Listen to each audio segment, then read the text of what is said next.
Thank you, everybody, for coming out tonight. Thanks for those pretty good sized group that we have here in person. We have gaining numbers of people that are joining us via Zoom. Thank you for joining us out there. Special thank you to Steve Disenhof. He's going to be presenting to us tonight on event photography. Everything you want to know about event photography, and then some. This will include technical aspects, in-depth how-tos of event photography, and importantly, how to effectively manage hundreds or thousands of images that you come back with from an event. Give a quick introduction of tonight's presenter. Thank you, Steve, for joining us online. Looking forward to this presentation. A few of us here have done events, including even weddings and that. So real curious to hear some of your tips and learn how I can improve some of those aspects of my event photography. Steve is a past president of 150-member Marin Photography Club and has chaired its education committee.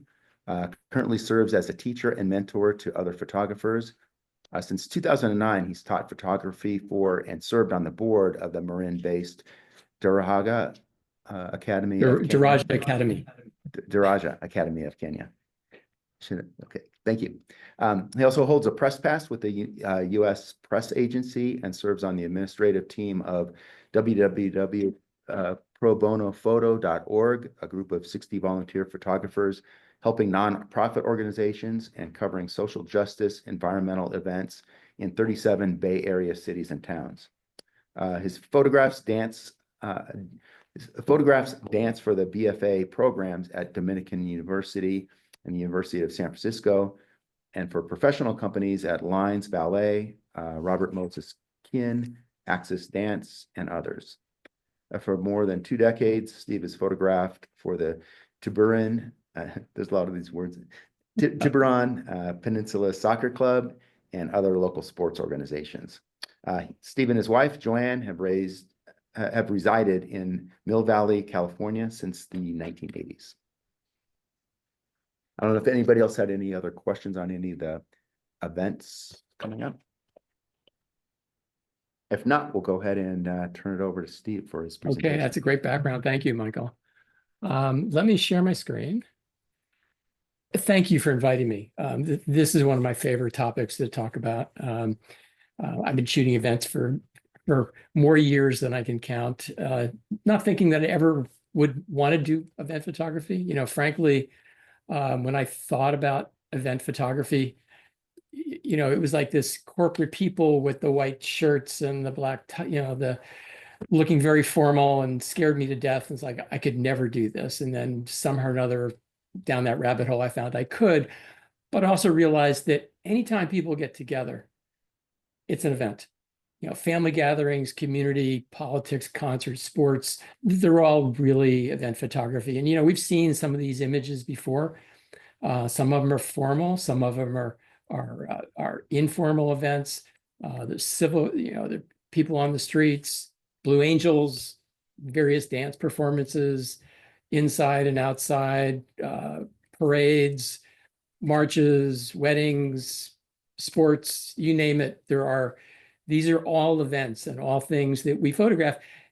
And I bet you if I look around your room and your Zoom, we're all photographers, right? We're all the people when an event shows up, we're the folks there with the camera, right?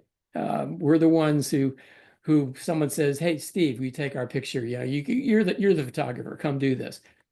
When I was president of my club, I went back and I surveyed the competitions that we had done over the years, just in the journalism category.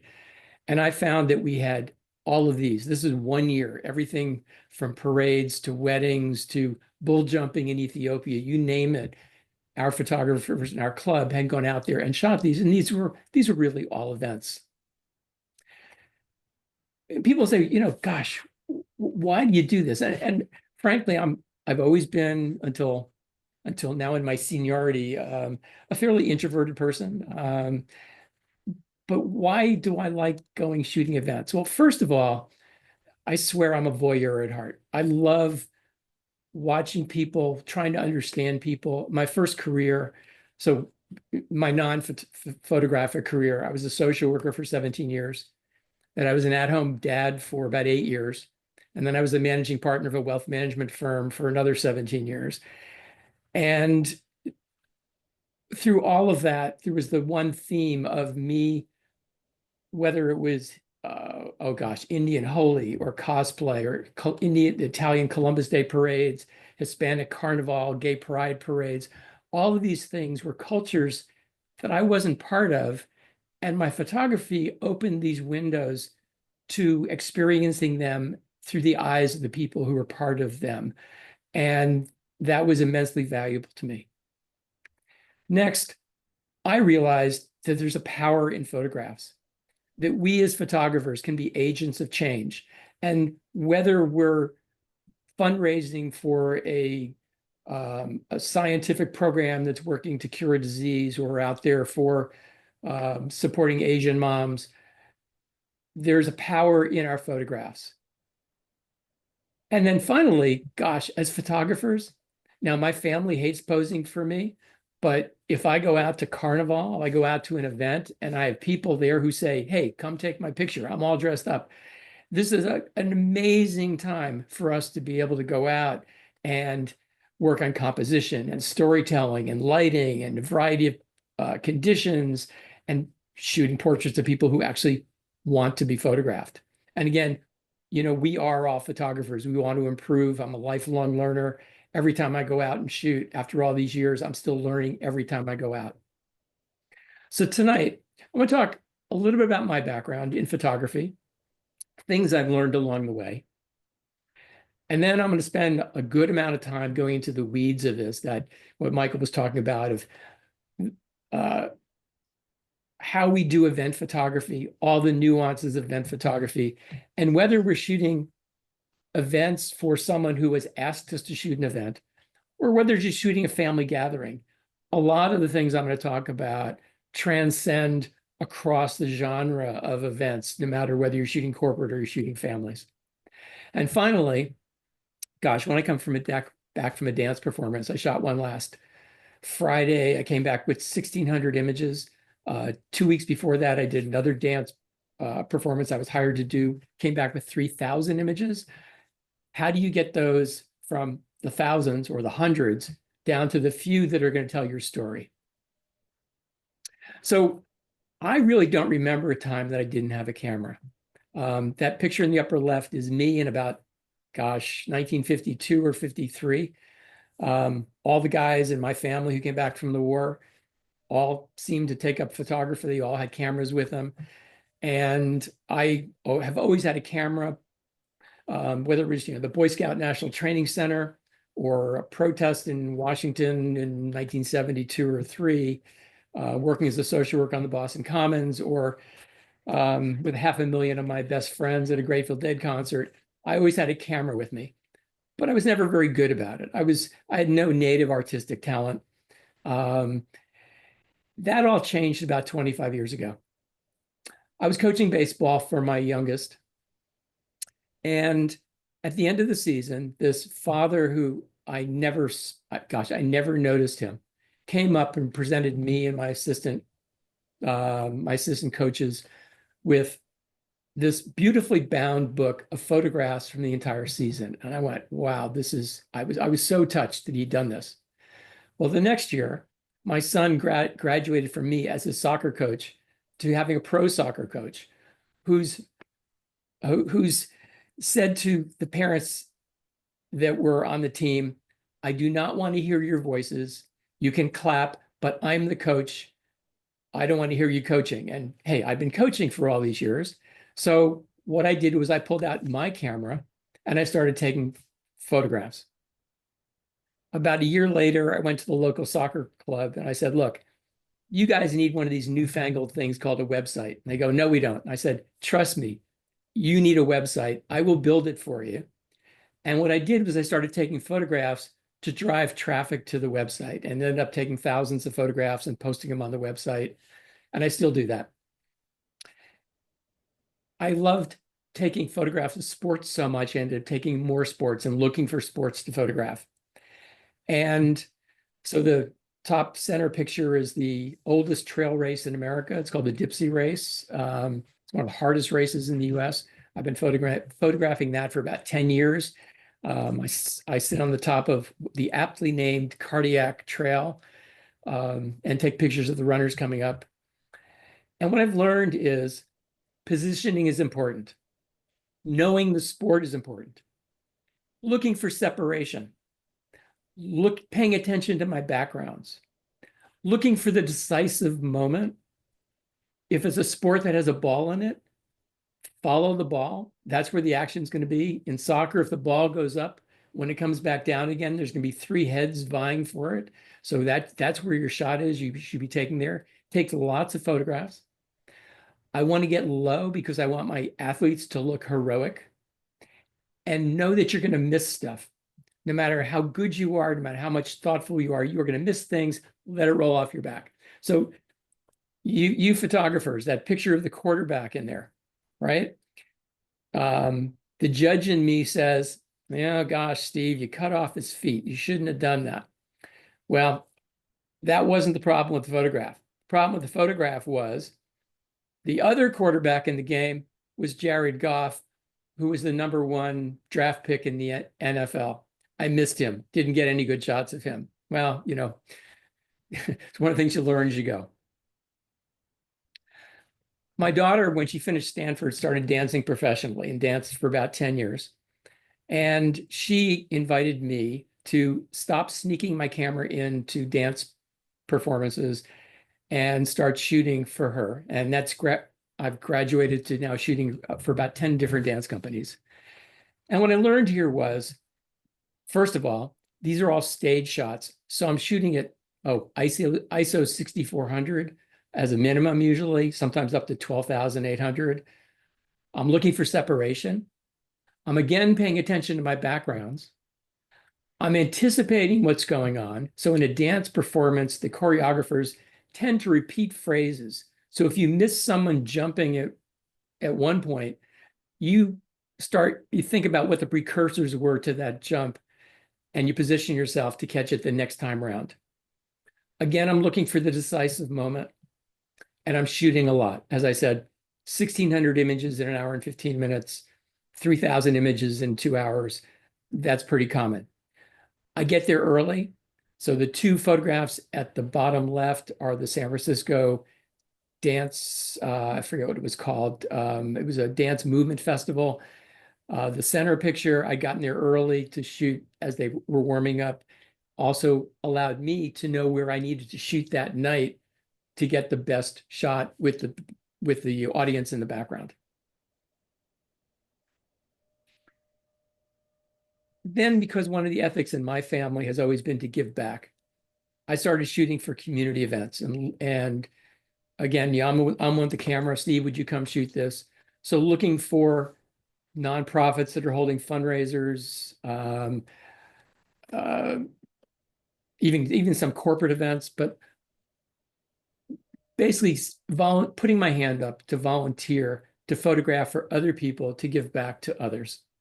It's important to me, important for my family, and important for these organizations who usually can't afford to hire a professional photographer. And then out here in San Francisco, we have Carnival. It happens once a year. It's a big deal. Lots of photographers show up.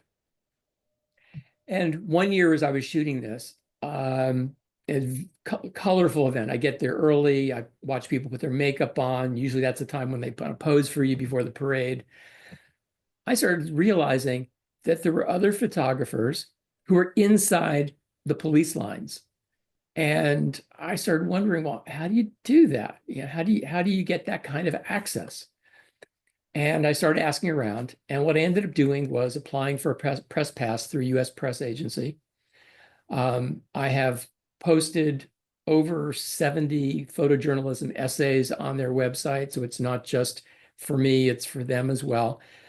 But that press pass allows me to ask for press passes at dozens and dozens of other events to become the photographers for them, and gives me some credibility that I know what I'm doing. And I have been shooting for them. And Scott Goldsmith, another photographer, says, if you don't have access, your talent level doesn't matter. I had two photo shows last year, and they were both titled basically Ouija's quote, F8 and be there. If you want good shots, you actually need to be there. You need that kind of access. And the press pass for me, introverted me, is really my superpower. We had the fortune to have the Warriors win a couple of NBA championships. And the first year, I went in and I sat with the guys with the confetti cannon. And I came back the next year and they said, you really need a Warrior press pass to be able to do this. Well, I had my US press agency pass. I walked down about 5 blocks, found some Oakland police there, and I said, I need to be there. I need to be in there. That's where I need to be. And they looked at me, and I guess I didn't look like a terrorist. So they opened the gate and they let me in, and I got all these shots on the street. So that press pass and a little bit of assertiveness is kind of my magic elixir to get there and get that kind of access. Michael talked about doing a few weddings.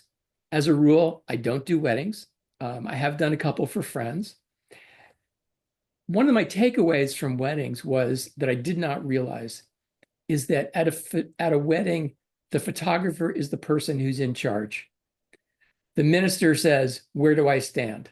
The bride and groom say, "Where do you want us?" The bride's mom says, "Can you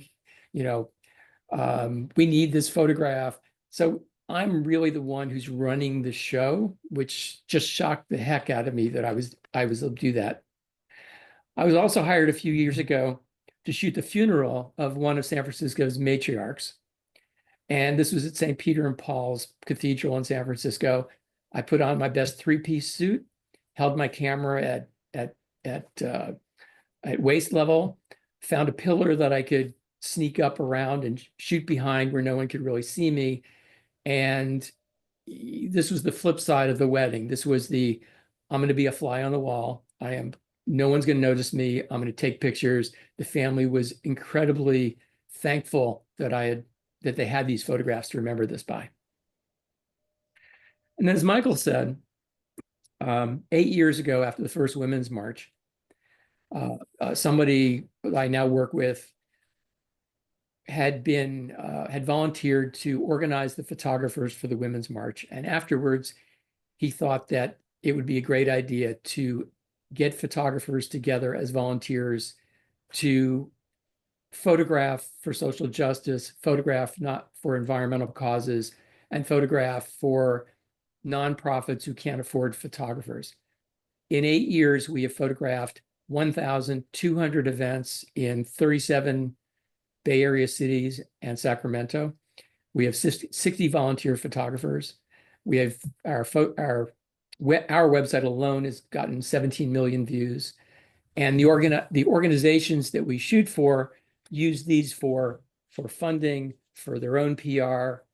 The participants can see these. We let them know where they are so that they get some gratification for being there. And more recently, we've started making these available to the media. And when they don't have their own photographers there, because they're just media cutbacks have been so dramatic that they just don't have the kind of staff that they did before, we tell them they can use our photographs. And sometimes you're just there. A couple of years ago, my wife and I were looking to where to go on summer vacation. And I saw that Kamloops, Alaska was having the first annual Buskers Festival. And I said, okay, that sounds cool. I'm going to a Busker Festival. And Kamloops, of course, I'm going to some place called Kamloops. So we went there for the weekend. We enjoyed this wonderful atmosphere of the festival. And afterwards, since I was wandering around with my camera, of course, I sent them these pictures, and they've actually been using them ever since. They've been using these ever since for their brochures. And then again, sometimes you just fall into things. I call this accidental history. For about 8 years, I was co-leading a street photography group. And once after I retired, I would take the ferry into San Francisco on Friday mornings, and I just flip a coin, decide which way to go. And one morning I flipped my coin. I said, I haven't been left along the waterfront for a long time. So I walked down the waterfront, turned right at the San Francisco Giants ballpark.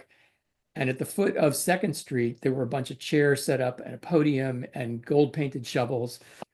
And I said, what's going on? And they said, oh, the mayor's going to be here. This is the grand opening of the Second Street redevelopment project. And I looked around and there weren't any other photographers there. For some reason, the city had not bothered to get a photographer. So I pulled out my press pass from my back pocket, hung it around my neck, said, great, I'm a photographer. Shot some pictures of the speakers, shot some pictures of the podium, and looked up and down the street. There was a front loader with a couple of Department of Public Works guys standing there. And I walked up and I said, so is this the ceremonial bucket of dirt? And they go, yeah. I said, where are you going to put it? No one's told us. So I looked at where the light was and I looked there where there was a small fence on the corner. And I said, tell you what, go put it on that corner. So they did. And everyone grabbed their shovels after the speakers. And I hopped up on the fence and I took this picture. And the reason I call it accidental history is Mayor Ed Lee, who's in the center there, passed away a week after this. This is probably the last public picture taken of him. And the guy next to him with the hat, a month later, the FBI came and arrested him on bribery and corruption charges. And he's sitting in jail, and that corruption investigation is still going on 6 years later. So you never know. It's kind of F8 and B there, right? And this is me. Again, great learning opportunities. What we're going to do now is, this is the time to get your pens out. We're going to dive into the weeds of event photography and how you go about doing this. So step one, I'll go back to my MBA project management course, is the first thing you do in project management are identify who the key stakeholders are. Now, whether you're taking the photos for yourself, or you're taking them for some club project, or you're taking them because somebody asked you to take them, the question you want to ask yourself is, who's going to be disappointed by what I shoot? Whose expectations am I going to meet? And sometimes when people ask you to photograph, it's not the person who is the key stakeholder. Sometimes it's, hey, Charlie, we need to go find a photographer. Go find one. Oh, I know somebody. So they ask you, but they're not actually the person who's going to use the photographs. So you want to track back up to that person. And because we are photographers, you want to be prepared to lead that discussion because they don't know what questions to ask. So question number one is, how are you going to use these images? Are you going to put them up on your website? Are they going to press release? Are they marketing photos? What quality level do I need to give you? What size do I need to give you? When are you going to need them? So for pro bono photo, for instance, we tell our photographers, you may take 300 images at an event. We want you to get 12 up in the first couple of hours after the event that tell the story that we can give to the media or that the organization can use for their press release. And the rest of them you get up later, but get some up right away. And sometimes they don't need them for a week or two. That's great. Are there any must-have priority shots? Are there any VIPs who are speaking? Are there speakers? What are those shots that you absolutely need to come back with? Like the wedding photographer and the funeral photographer, how active or directive they want you to be? Do you blend in, or do you really work the room? Is flash allowed? So I shoot for the Mill Valley Film Festival. And when I'm shooting outdoors and I'm shooting at the step and repeats where the talent comes up and poses for you, everyone's using flash. On the other hand, when they have the Q&As in the theater after the film, they don't want flash. So I need to know whether flash is allowed or not. And if it's going to affect the quality, I need to let them know as well. Because they may say, gosh, we don't want any flash. And you say, well, gosh, the lighting's going to be terrible in there. If I can't use flash, you're just not getting any good shots, and that may change their mind. What kind of access do you have? Can you get up on the stage? Can you have access in general? Many times when there's a press pass, there's different tiers of press passes. For instance, at the Mill Valley Film Festival, my photographer's press pass will allow me access to certain areas, but not to all areas. And so you want to know what access it gives you. It's really helpful to get a schedule or an agenda so you know what's coming up, where you have to be, especially at big events. And then I keep the copyright to all my images, but I also want to know how they're used. So there are certain organizations that I shoot for who say, we're going to use this for marketing. We'd prefer it if you don't publicize these. Or we're going to use this for our client base. They would rather not have their pictures be used publicly. So we prefer it if you don't put it on your social media. I want to know that beforehand. Downtown San Francisco, I want to know where parking is. Oftentimes, even for my pro bono shoots, I ask them to pay for parking because it can get pretty expensive. And then if someone's asking you to shoot, I want to put that in writing, even if it's just an email, so that we have a really clear understanding of what they're asking for, what their expectations are, and what I'm going to come back with.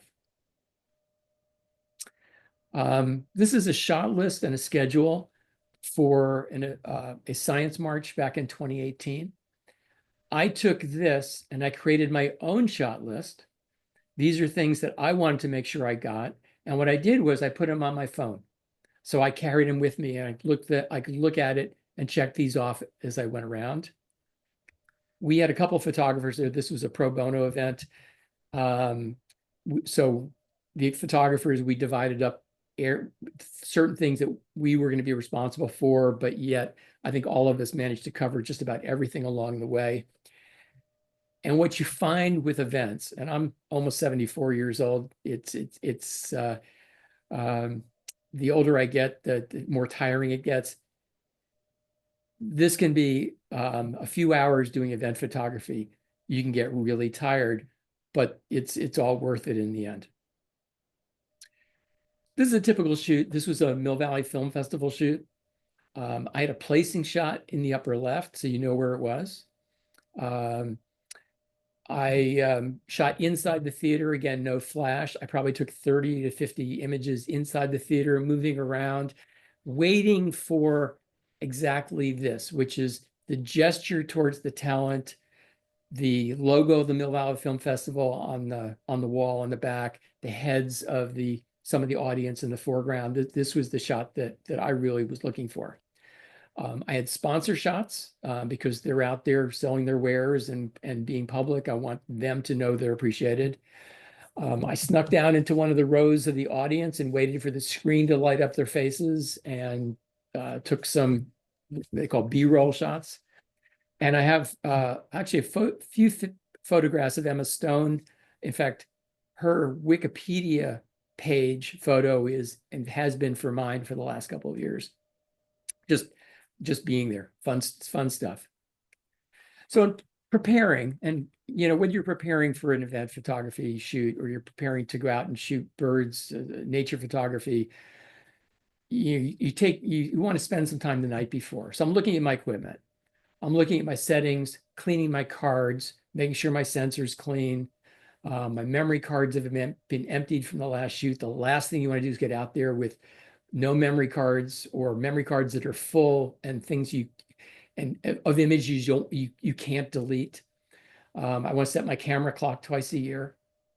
I get my cleaning supplies. I've got vests and coats that I've bought specifically for photography that have lots of deep pockets in them. I fill them up with the things I'm going to need. I want to make sure I know all my equipment the night before. And the reason I say that is, for instance, I don't use flash a whole lot. I only use flash a couple of times a year. And I don't know whether it's my age or the fact that I just don't do it a lot. Every time I do flash, I've got to learn it all over again.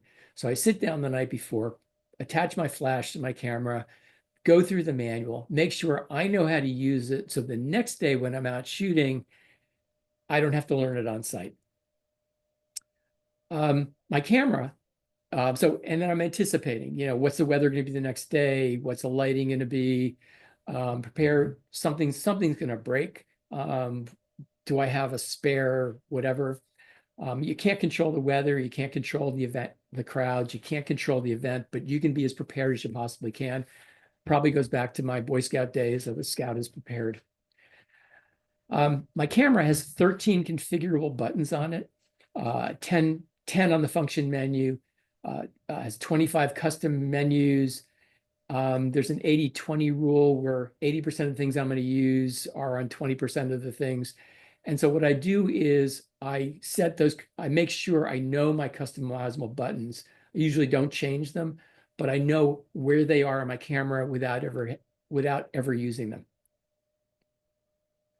And then I dress for the event. I always dress up just a little bit for the event, whether it's that funeral where I'm a three-piece suit or a dance performance where I'm wearing a black shirt. So I at least blend in. The dancers aren't queuing on me. I don't have a bright white shirt on.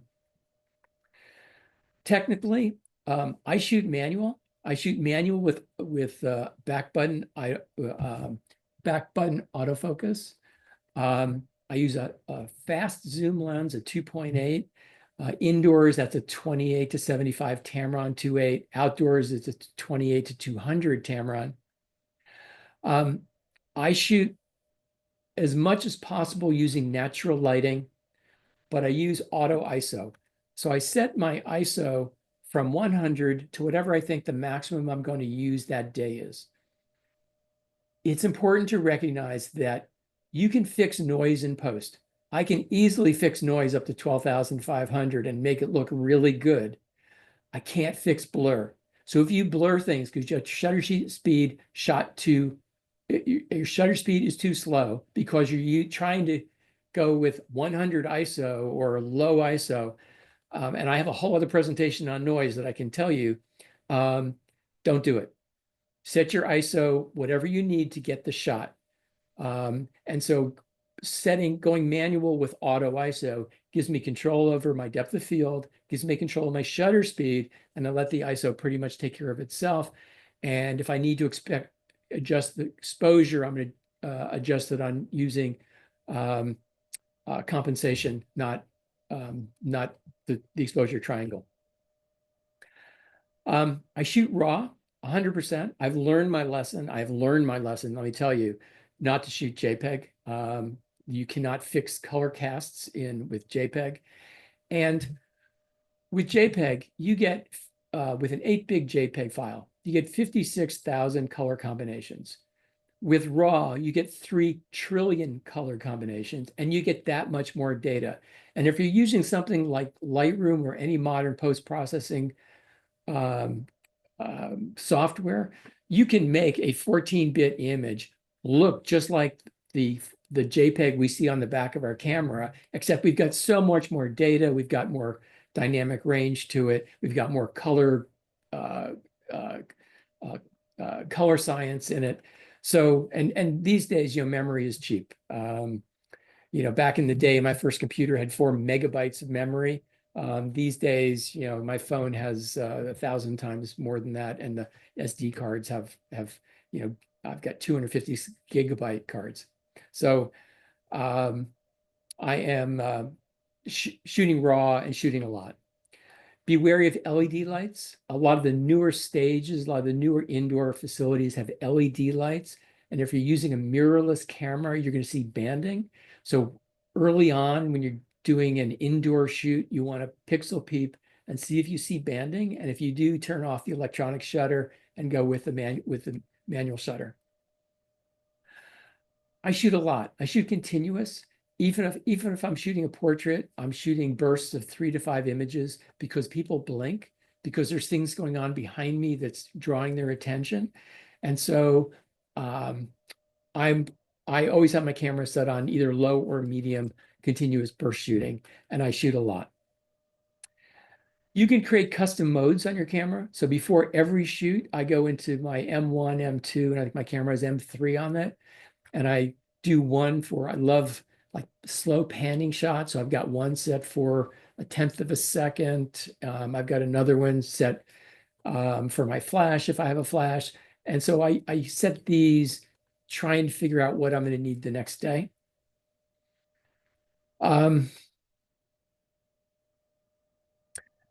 With flash, Outdoors, I shoot a golf tournament for charity every year. People have golf hats and they're horrible for photography because they're dark underneath that shadow underneath the hat. So I'm always shooting with an outdoor fill flash. With Kristen Scott Thomas, you can see there was actually somebody else's flash that went off at the same time that I took this photograph. You have to be really wary of these shadows. With Aaron Sorkin, I had a ceiling above me. And so what I did was I bounced my flash off the ceiling. So any shadow was down behind his back. I'm not going to dive into this off-camera flash. It's not my forte, but just to know that you want to be paying attention to these things. I'm using a diffuser or a softbox. Again, finding a way to use my flash. So at an event, I keep saying I'm something introverted at heart, and I guess I used to be. I can tell you stories about that. But at an event, when I've got a press pass around my neck or a pro bono photo press pass, or I'm the photographer, I have it in my head, I'm working. This is my job. I'm committed to what I'm doing. I'm as confident as I possibly can be. And the way I deal with my nervousness is by being overly prepared. For this presentation, even though I've done this many times in the past, I've gone through it several times because that's how I deal with my nervousness. I'm friendly. I've got a smile on my face always. I'm assertive. I can be directive as the photographer. I'm very professional and keep that all the time. And I'm prepared. And what I find here is that, gosh, we studied this in social psychology 50 years ago. It's called cognitive dissonance. Your behavior influences your attitude and vice versa. So if I behave this way, I become these things. And the Roman philosopher Seneca said, luck is what happens when preparation meets opportunity. I have a lot of people who say, oh gosh, Steve, what a lucky shot. No, it's not luck. It's me being prepared and being there, that F8 and be there. So at the event, I get there early. I want to look around, see what's going on. I try and connect with staff. At some events, I will ask them for somebody. If I don't know anybody there, I'll say, can you assign somebody to me to show me who the VIPs are, to pull people together for me? I will set up the shot, but you get the folks over here. They often can tell you what's going to happen. If there's not a schedule or an agenda, they can do that for you. It gives me a chance to look at the venue, figure out what the lighting is, what I'm going to need, what the layout is, where I can store my gear, and it helps me pre-visualize some of my shots. So if there's a stage and stairs over here, I know that people are going to walk up onto the stage from that direction. They're going to shake hands with whoever's introducing them, and then I can position myself to get that shot. And getting there and connecting with the staff is huge. My wife's an obstetrician gynecologist. And I remember way back when she was in med school, she said one of the first things she learned in med school was the key to success is make the nurses your friend. Well, in the same way that when you're coming in to shoot any kind of event, you want to make the staff, really get to know them, make the staff your friend. So Mill Valley's Film Festival, in fact, almost any event, any big event, the volunteers who are working it are often working for the first time. You as the photographer know more about your needs as a photographer than they do about what they've been asked to do. For instance, this is Peter Marshall standing in front of a step and repeat at the Mill Valley Film Festival. After I asked the volunteers to move that step and repeat to the other side of the area we were shooting in. The reason for that was at 4 o'clock, it was really well lit, perfect place to shoot. But I knew that at 6:30 or 7 o'clock, when the talents showed up, that the trees behind them would filter all the light on their faces. It would be a terrible place to be. So I made them move it to the other side. Similarly, at the Beta Breakers, my school in Kenya used the Beta Breakers for many years as one of their main fundraisers. In fact, they still ran a 10K race about a week ago. Our girls in Kenya were running 10Ks there. Our volunteers here in the US were running 10Ks here to raise money for the school. But I was always on the finish line of the Beta Breakers. And I knew that one of the things that happens at the end of the race is just before the lead runners come, a truck shows up with 6 levels, 6 tiers of seats for photographers from the media. It pulls up, they all jump off and they all crowd up to the finish line. And I looked at the volunteer that was there, and at that time it was just me and the San Francisco Chronicle photographer. And I said, you need to take that duct tape over there and you need to put it across the street about 30 feet down. And you need to keep the photographers back from there so that the runners have a chance to cross the finish line in peace. And that's what they did. So you as a photographer, trust me, you know more about this than a lot of the volunteers do. Also getting there early gives me better access, gives me a chance to scout, gets me to set up and see things I don't see during the event. For instance, Carnival, it's the people putting their makeup on and getting dressed and posing for photographers. It's a great opportunity to do that. It also, if you're shooting for someone, for an organization, this is the time where you do your establishing shots, your location, the table setups, which really important because the next year you have a whole different set of volunteers setting up the room who have no idea what was done before, and they can look at your photographs and say, oh, here's how the place settings were done.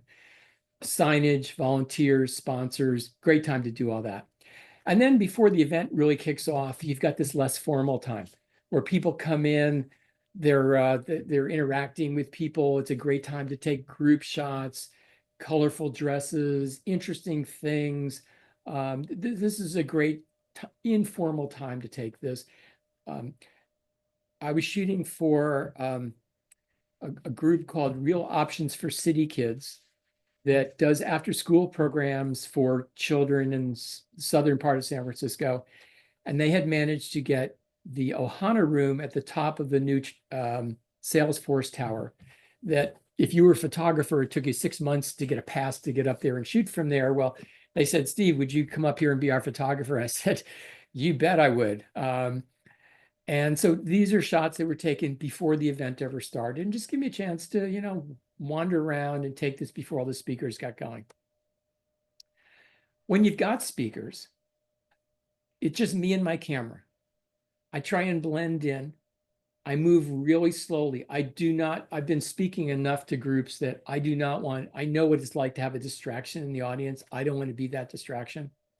My camera's on silent mode, no flash. I've got something in a mid-range, 28 to 85 millimeters. I avoid long lenses because they distort things. Same thing with small lenses. I'm shooting at 1/200th minimum because when people are speaking, they're moving and they're gesturing, and I need to freeze that. I'm usually f2.8 to 3.2 gives me everything I need. And again, I'm not worried about noise. I want to get the shot. So I'm shooting from all different angles, from very low to very wide. When there's a graphic on the screen behind them, I try and find a way to get that in there so you know where we are. I'm doing these short light and dramatic shots, tilt my camera a little bit, giving something a little more interesting. I give them lots of shots for them to choose from, but I'm kind. We've all seen these kinds of opposition research shots that make somebody look horrible. The news unfortunately puts them up all the time. I do not, if I get a shot like this, I do not give them out because it's just not fair to the person. You caught them in a moment where they just don't look good. I want my speakers to look good. I try not to be a tourist. I want to move around. I want to shoot high. I want to shoot low. I want to try not to miss things. I'm always looking around. You've heard this when people say you're a photographer, always look behind you. So I'm turning around to see what's behind me. I'm shooting low and high. We had at Grace Cathedral in San Francisco, Lions Ballet did a performance there. I invited two other photographers to be with me. And I noticed during the beginning of it that there was a balcony that was unused behind me. So I talked one of the staff people that I gotten to know, can you key the elevator for me so I can get up there? And was able to shoot down on this. And as Robert Capa said, if your photos aren't good enough, you're not close enough. So really focusing on my subject. What is my subject? That's what I'm really trying to shoot for. I try and tell a story. So we look at magazines and newspapers and we say, what do they publish? What is a story? And I want to give the viewer a vicarious sense of being there. The audience is as important as speakers. Who are they? What are they wearing, eating, drinking, responding? I shoot that postcard or establishing shot that provides some context. I'm showing the experience through the participants' eyes, so they get to see and feel what it's like to be there. And then the most important things I'm trying to capture are the key moments at an event. Every time someone comes up on stage, there's a moment there where they're hugging or they're shaking hands. I turn around and I get the reaction shots of the audience. It gives you some sense of excitement, some sense of what's going on. And then, there are private moments. There's people in tears. There are people where you say, if it was me, I wouldn't want somebody to take my picture at this moment. And for the most part, at those times, I put my camera away. Once I get my shot list complete, I can go for some of these B-roll shots, some of the more creative shots. So these are all photographs that I took at events. But I can tell you the organizers had not asked for, but the organizers all used each one of these in their materials or brochures or magazines for future events because they had some level of interest to them. There were just some things like, I've got the things in my camera, I got the things that I came here to shoot, now I'm going to go have some fun. So a few more tips. We call these grip and grin events. It's when two people are posing. In this case, you get Mark Fishkin, who's the head of the Mill Valley Film Festival, posing with Alan Sorkin. What you can't see is there's all sorts of people behind me, and they're terribly distracted. Now, the talent, Aaron Sorkin has done this a million times before. He knows I'm going to look right in the camera. I'm going to smile. I'm going to wait. Mark, on the other hand, well, he's done this a few times too, but I always pixel peep when I take these shots. And the reason being is that if I miss the shot, 6 months later, they don't have this picture. On the other hand, if I miss the shot because they were distracted or they blinked, and I asked them to, hey, wait, one more, give me another second here, they're fine with that. So I pixel peep at these. You get these step and repeats. So this is Kate Micucci, who came here, and this is what the scene actually looked like. This is actually a small group. For some of the major talent folks, we might get 30 photographers all standing there trying to get her picture, but this is kind of what it looks like in the end. And you've got to be really assertive. So I've got my camera and my flash, and I've got it in one hand. And in the other hand, I wait for my turn, and then I wave and I go, Kate, over here, Kate, click, click, click, click, click, click, click, click, click. And if I got it, great, go on, let somebody else take their turn. But you've got to be assertive, otherwise you're never gonna get the shot. Table shots, isn't this great? No, what you want is this shot. Get the food out of the picture, get the drinks out of the picture, get them all on one side of the table. This is much better than what you see. Someone walks up table and says, hey, can I get your photograph? I get group shots. So what I do here is I say, can everybody see me with two eyes? That's the first part. Can everybody see me with two eyes? And if you look at this group, you can see they're all in W's or M's. They're all set apart. But what I do is the two eyes, and then I move people around. So Alice over there, the tall woman on the left side with the dark hair, yeah, she could see me with two eyes, but one of them is kind of sliding behind Kathy. All right, Alice, stand up, move over, let me see you. And then my rule is I take one photograph for everybody in the picture. So if there's 7 people in this picture, I've taken at least 7 photographs because somebody's always blinking, somebody's always distracted. I want to make sure I get the shot. You've got people in V's, and you've got people just have fun with this. So these are the choreographers at the Bachelor of Fine Arts program at Dominican University. They wanted a photograph of all the choreographers.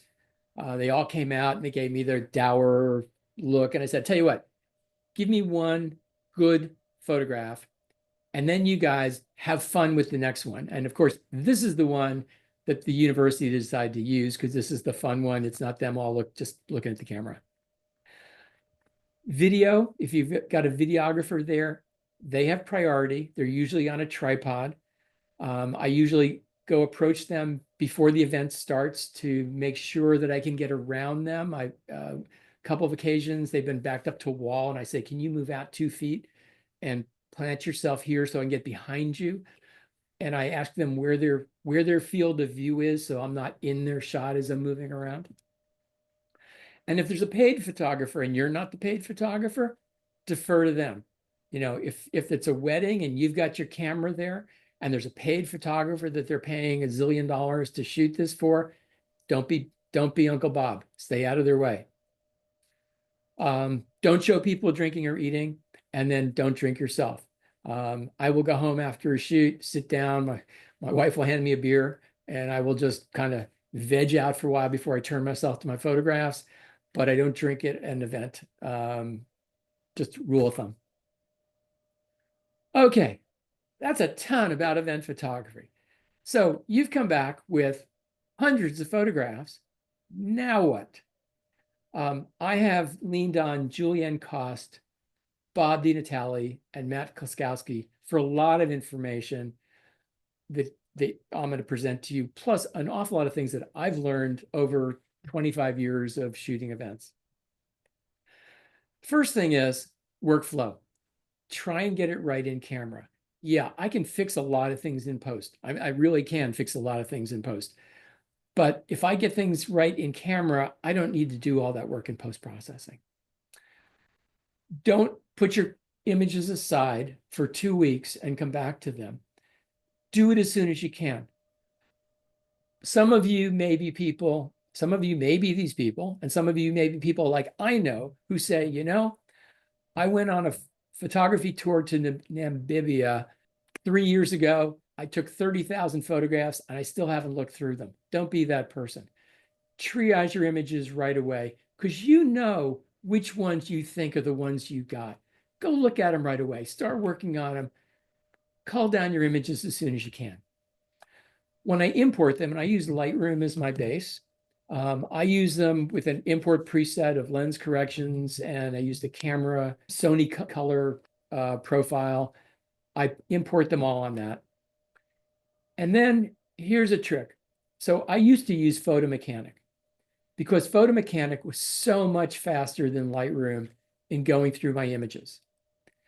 And what I learned from Matt Kloskowski and then Julianne Kost is if you import your images as embedded and sidecar previews, these are exactly the same images as Photo Mechanic uses. And if you do them in the library module, and I think you can now do them in Develop, but do them in the library module, Lightroom can be just as fast as Photo Mechanic because an embedded and sidecar preview is the JPEG you see on the back of the camera. That's why Photo Mechanic can be so fast, is because it's using an 8-bit JPEG. So I start with the embedded and sidecar preview. You also need to go into the general area of Lightroom and turn off this checkbox. It says, replace embedded previews with standard previews during idle time, because that defeats the whole purpose. So uncheck that. And then I use metadata templates. I template everything that I put in. And what it allows me to do is I create a new template. I can add it as a preset. I put in a title and a caption and all my copyright information. I keyword everything. And I learned this a nice way, which is I had started keywording images about 10 years ago. And about 5 years ago, Delta Airlines contacted me and said, we would like to use one of your images that we're using for an article. We'd like to put this in Sky Magazine. And by the way, we'll pay you X number of dollars for it. And I said, how great is that? Sure. So I keyword everything. It also helps me find things in Lightroom. Day and time, event name, copyright, title and caption, again, keywords. The next thing I do is I use all of Lightroom's view tools. So the grid mode, the survey mode, the compare mode, and the loop view. So the grid view allows me to see many images all on one screen. And if you're shooting a bird that's about to take off, for instance, and you've got 30 images of this because you know it just pooped, it's ready to take off, and you start hitting the shutter and 30 images later, it finally goes somewhere in the middle of that. You can look at in the grid view and say, you know what? I don't need these 15 over here, and I don't need these 10 over here. These 5 are the ones that are most important to me, and you delete all of those. Good for mass culling. Similar in a loop view, you can see on the slide at the bottom. Here I've got a dancer from Axis Dance Company. I know that the shot I want is one with her arm and her foot pointed at just the right angle. So I can see all these down at the bottom. I can choose the one that I want, get rid of all the other ones. Survey mode. So, all right, you've gotten those 30 images down to 4 or 5. I can pull up survey mode, which is N on your keyboard, and look at just those images and pick the one I want. And finally, a really powerful one is compare mode. And I talk about this as like going to the optometrist. Do you like A or B? A or B? A or C? A or D? And what you do here is you've got your selected image on the left. You've got your candidate on the right. Every time you press your right arrow, it goes to the next one in your images. When you like one that is better than your select image, you press the up arrow button, and that now becomes your select image. It's a really great way of culling a lot of shots down to one that you really like. So my goal is to quickly cull images to a select view, to get my 1,600 dance images down to the 100 or the 60 that I'm going to give to the company. I am absolutely ruthless in deleting.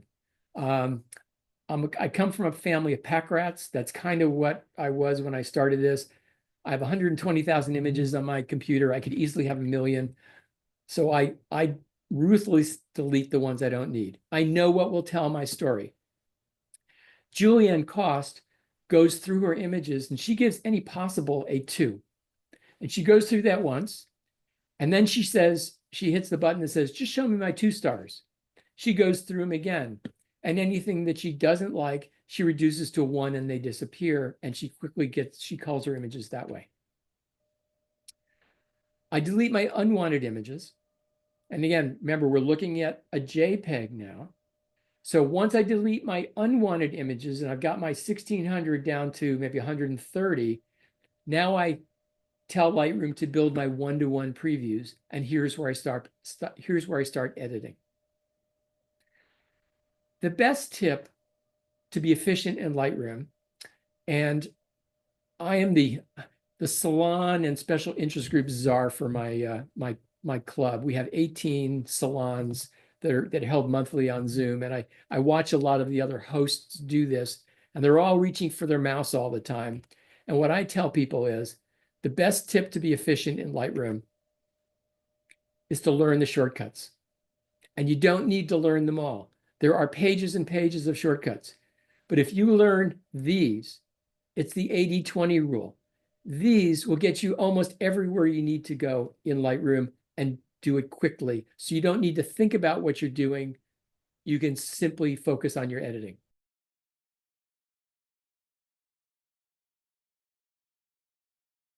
I use Lightroom. I use Photoshop. I use Topaz Sharpen AI.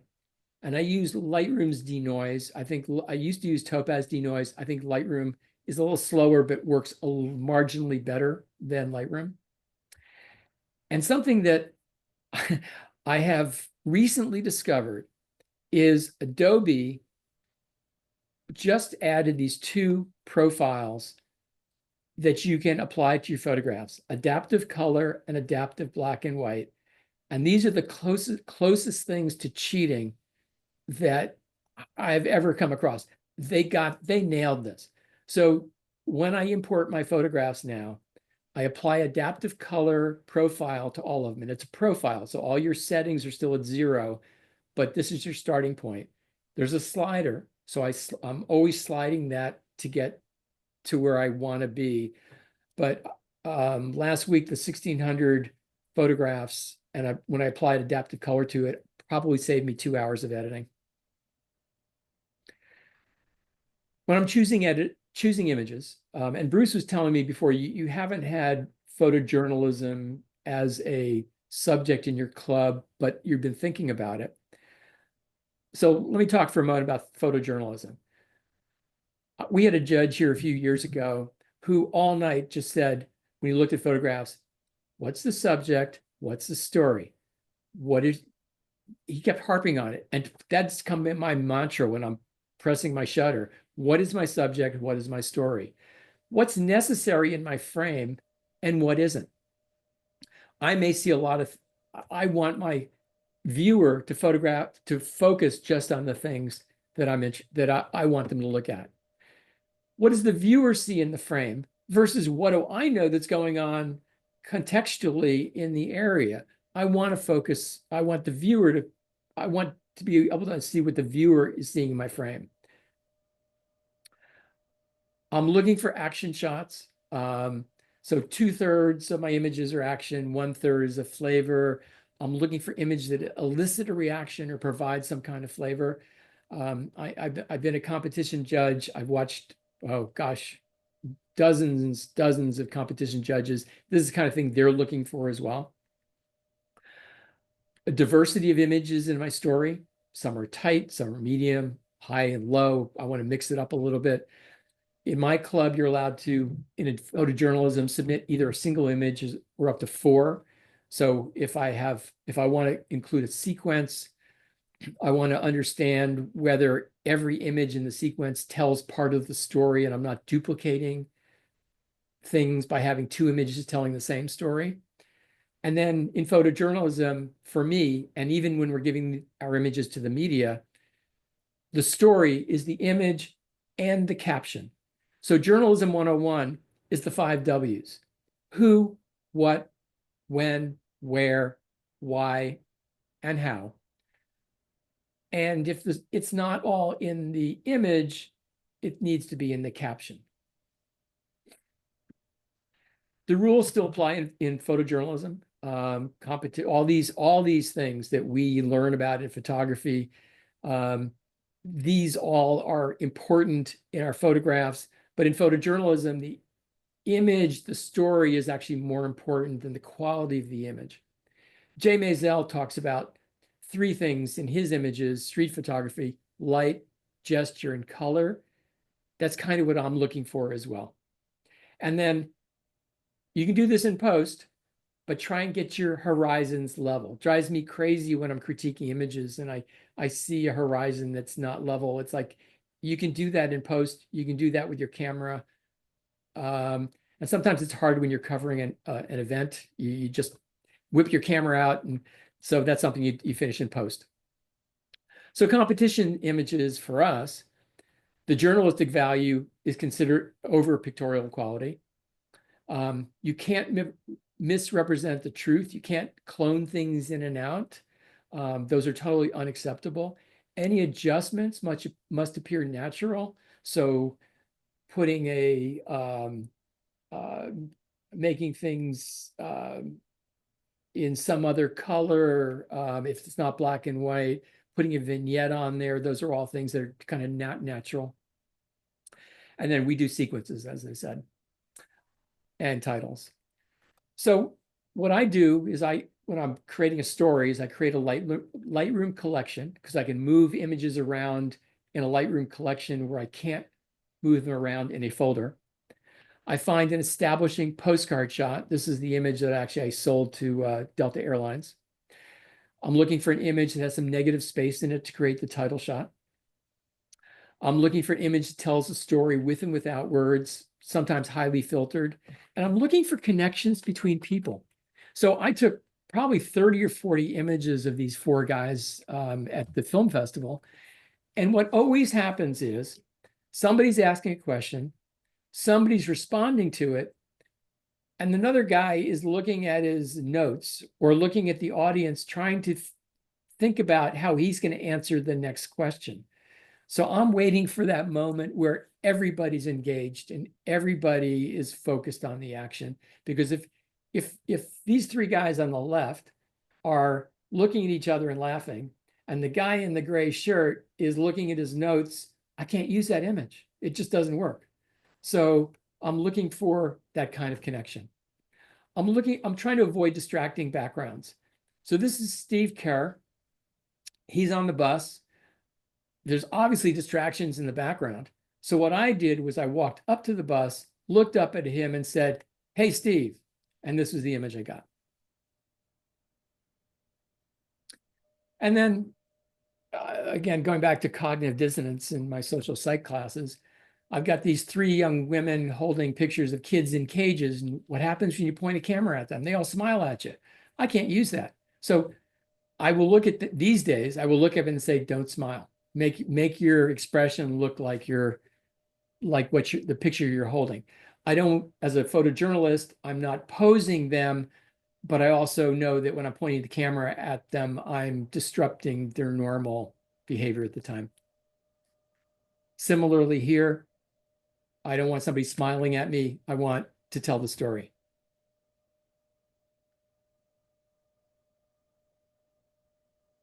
So examples.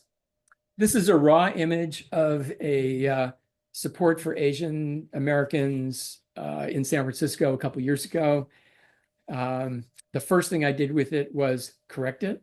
So lowered the highlights, raised the shadows, cropped it the way I wanted to crop it, told my story. Same thing here. I have this woman holding the sign, but there's all sorts of distractions in the background. So by cropping in, I was able to crop those out. And then adding a caption to it told my whole story, which is the 5 W's, the who, what, when, where, and why. This is the Women's March in San Francisco. I knew from having shot there before that if I went up to the San Francisco Public Library onto the 4th floor in the stacks, there was a very tiny window that I could point my camera out and take a picture of the whole scene of all these people massed in front of the city hall. So there's my establishing shot. Then I got pictures of the banner, told you what it was, pictures of the crowd, pictures of the mayor.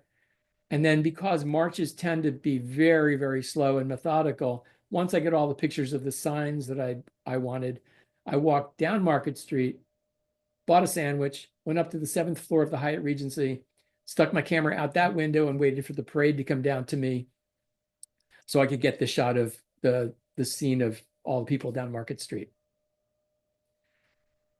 A friend asked me to shoot a tribute to a band called Quest, a rock concert.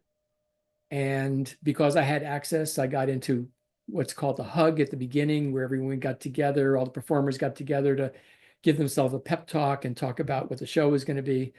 I was able to shoot scenes in the theater before anyone got there.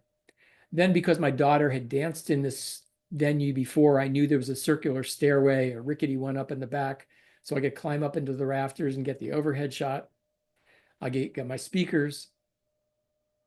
I could get on stage and quietly get behind everybody and take all these interesting shots. And a lot of these performers actually use some of these images for their PR. And then for many years, I was shooting the San Francisco Pride Parade. Haven't done it for a couple of years, but it was an interesting opportunity to shoot. Again, a window into a culture that I'm not part of, and every year had its own feeling to it. There was the year where the Supreme Court ruled that gay marriage was okay, and everyone's feet were 3 feet off the ground. The next year were the Orlando shootings, and there was an air of depression over the whole thing. But as I looked at this and I tried to figure out what the keys for me for this, what I realized was it's all about people. And I don't care whether you're gay or straight or whatever, it's all about these connections that people have. And I started focusing on hands. And I said, this tells my story in a way that people get and people understand that this is all about people. And this is a story that I want to tell.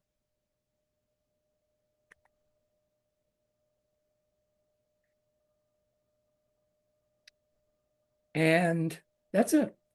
I will take any questions that you might have. On the chat, we have a question, and it relates, I think this relates back to when you mentioned a few celebrities that you photographed in that, but it says, Steve, do you use a model release? Well, first of all, the celebrities love having the photographs taken, as long as it's a photograph that, it is a kind photograph. They don't care. Was it W.C. Field says, any publicity is good. Just get my name out there. No, you don't need a model release for any. They give a model release for being at the Mill Valley Film Festival. In the United States, you can take a picture on public property, even onto private property, as long as there is no expectation of privacy. So you can't shoot into somebody's bathroom window, but any picture on the street that you take that you are not going to put into a magazine or sell to somebody, you do not need a model release for. And that includes if you take a photograph and you sell it, you frame it, put it in a local show and you sell it that way, you do not need a model release for that. But if you use it for advertising, you use it for in any way that there's corporate money attached, you would need a model release. As I was kind of jotting down a few things in that during the presentation, so it sounds like you're using natural light much of the time, sometimes whenever you're at, I guess the question I was going to go with is, because I've run into this before, is like sometimes like indoors, whether it be like an indoor wedding and it's kind of darker inside, obviously, than what the natural light is outside, bright sunny day, and the wedding's inside, and there's windows and so forth, and that just trying to avoid blowing out, anytime you take a photograph of a person and there's a window somehow in the scene, you get that big blowout, and to try and compensate that, to try not blow out the window, you end up with like really, really dark images of your subjects and that. Do you use like on camera flash, meaning like on the hot shoe, or off camera flash or anything like that in those situations? Yeah, it's a great question. There are a few times where you use flash. So again, outdoor golf tournament, I use fill flash, no question about it. Going to do it there. Indoors, actually there are quite a few times where I've shot indoor events, and I will ask the organizers right up front, can I use flash? Are there times when I can use flash? And often, and sometimes they say, well, God, I don't know about the flash. And you say, look, here's the situation. I've got a bright window and I've got a dark subject. I can't get them both. Either the window is going to be bright white blown out, or my subject's going to be dark. There is no middle ground here. It would be really helpful if at those times I can use a flash. And at that point, they may say, and they have said to me, well, as long as it's not during the ceremony, sure, that's fine. Go ahead and use a flash, or these are particular times you can use it, particular times you can't. Usually they get that. The times where I can't use it, again, indoors at a question and answer period after a film event, or on stage, you obviously can't do it when dancers are there. Hopefully that answers the question. There's a great YouTube video that says, I think it's called ISO on Sony cameras is terribly misunderstood. And I watched that, and then I created a 40-minute noise presentation on noise that I've done for a bunch of groups. And what I realized was ISO has nothing to do with your sensor. You may know this already. So your sensor is just an abacus. It's capturing photons of light. And the photons turn into electrons because that's the way the sensor works. And then it goes downstream, and your ISO is nothing but an amplifier like in your hi-fi. You turn the amplifier up, there's a direct correlation to how much noise you add by adding ISO. You also end up compressing the darks, so you end up with less dynamic range. But for the newer cameras, I shoot with a Sony A1, but a lot of the newer cameras, the Sony R series, even the straight A series, the Nikons and Canons can do the same. The noise reduction on those cameras is so good that shooting at 6400, shooting at 8000, you can get rid of all that noise.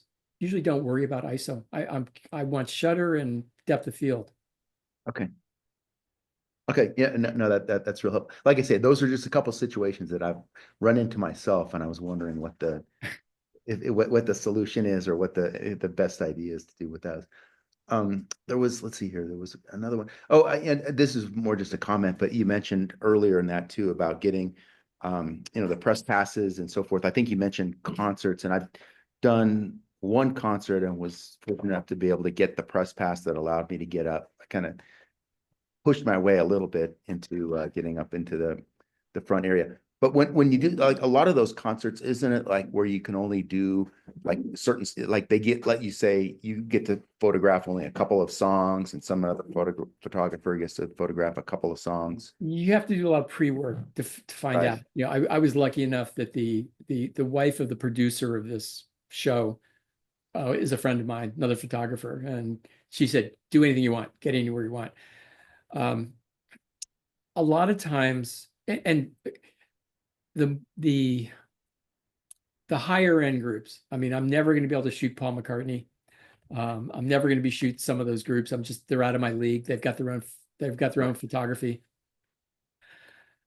But as an example, I wanted to shoot rugby. So I went to University of California, and I found the assistant coach, and I said, "Look, I'd like to shoot this. I will give you all of my photographs."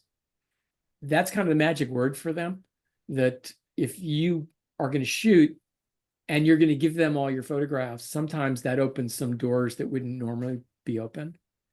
And if you've got some cachet behind you of, I shoot for Lone Tree Photo Club, or I shoot for US Press Agency, or I shoot for somebody, Right. again, a lot of people you're talking to have no idea about the universe that we live in.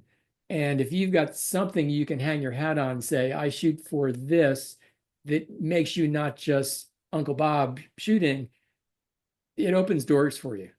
There's one rodeo out here that's a PRCA event. So Yeah. they're really particular as far as just not letting anybody walk in there with a camera with a 70 to 200 lens on there. Some of my, affiliations and so forth with some of the clubs to get the media pass. And so I've been able to photograph that one a couple of times with that media pass. And even then, I get a couple of people who will come up and question. Luckily, I've got the media pass around my neck, but yeah, like you said, you can't. All of us can use some of our affiliations and so forth, and that to at least open the door when it comes to trying to get a pass like that. Yeah. And that's, you bring up an interesting point of what happens when someone questions you, why are you taking my picture? This comes up, we've done the last 6 or 8 weeks, we've done a lot of political events out here, and people are naturally sensitive about having their picture taken. And what we tell our photographers is, if someone asks you why you're taking it, you simply say, "I'm taking it for the organizers. I'm telling your story." And at the rodeo, same thing. You can point to say, I'm shooting this for the rodeo. I'm shooting this on so-and-so's behalf." And usually you never get a follow-up question to that. Did you allude to having some sort of a generalized US press pass that allows you to get other passes? Yes. So That you can actually all do this. I've seen some people say just make up your own. I don't do that. And as I said, I've given them 70 photojournalism essays over the years, because I take it seriously. But for $50 a year, I get a pass with my name on it, says U.S. Press Agency. They can go to that website and see me as an accredited photographer on their website. And so that allows me to apply for other press passes when there are other press passes that an event is issuing itself. US Press Agency. If you go to USPA 24. Then I have just another quick question. I'm not sure. Do you try to keyword every single photo? Okay, so as I said, I create a metadata template for every time I upload photos into Lightroom. So there are generic keywords that I attach to every one of the photographs from that shoot, which had maybe the name of the shoot, the city that was in, the date it was on, the whatever. It's all there keyworded. Maybe it says landscape photography, maybe it says bird photography, whatever the keyword is. Then when I get to an individual, so I'm not taking 30,000, I may take 3,000 images, but I get them down to 100 that I'm going to use. And of those 100, maybe 6 or 8 or 10 or 20 of them have a specific named person in them. And yes, then I will add that keyword to the keyword list for that particular photo. So I can tell you that, for instance, for the Mill Valley Film Festival, I have 100 photographs from the night that Aaron Sorkin was there, but there's only 5 or 6 or 10 that had Aaron Sorkin in them. So what I do is I choose those 10 photographs, add that keyword. You can paint them into the other photographs. So there's a generic keyword for everything, and then specific keyword when there needs to be a specific keyword.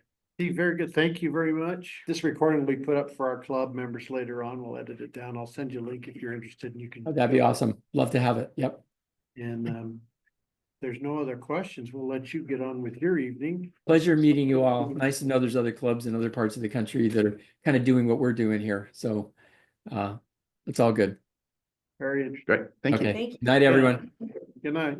Good night, everybody at home. Thank you.